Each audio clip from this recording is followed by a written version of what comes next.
আমরা মর্মান্তিক ঘটনা জানতে পারলাম যে টিভি দেখলাম, টিভিতে যা করছে, তো টিভি দেখছে 1টা 5-এ দুপুরে আর কি। তো আমরা তো দুপুরে ওটা আপনাদের ছেলে খবর পাইয়ে ছেলে ছেলে গেছে বান্দরবান। বান্দরবান তো বোমা আছে রুমাতে।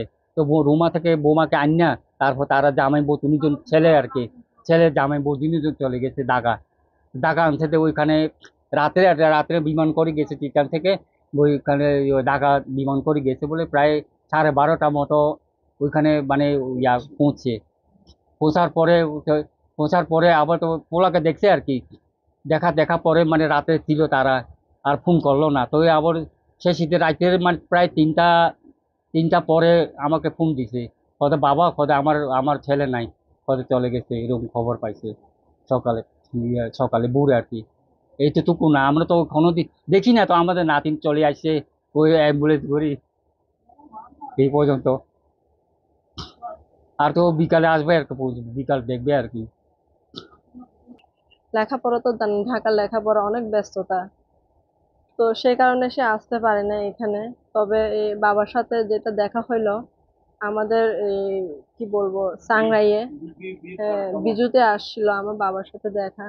তো বাবার সাথে দেখা হলো, কিন্তু ছোটবেলা থেকে ও এভাবে চলে যাবে, তো এই জন্য মনে হতো যে অন্যরকম একটা, তার চাল চলন অন্যরকম।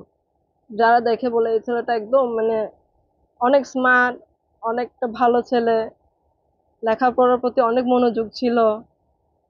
তবে আমার বড় ভাইয়ের খুব ইচ্ছে ছিল যে ছেলেকে ক্যাডেটে ভর্তি করাবে, কিন্তু কোচিং করাইছে, ওভাবে হয় নাই, সে ওখানে টিকতে পারেনি, এই জন্য মায়ের স্কুলে ভর্তি করাই দিয়েছে।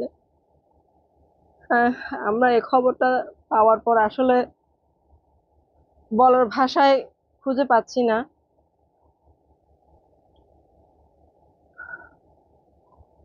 তো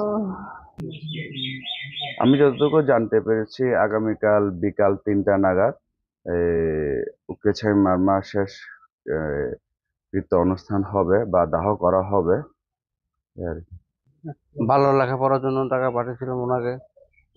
আমরা সেই মর্মান্তিক দুর্ঘটনায় আমরা খুবই বেদনাজনক।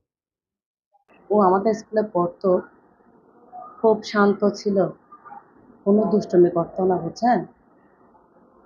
এখন ওর এই অবস্থা শুনে আমরা খুব মর্মাহত, কষ্টও পেয়েছি। ক্লাসে খুব ভালো ছিল, লেখাপড়ায় ভালো।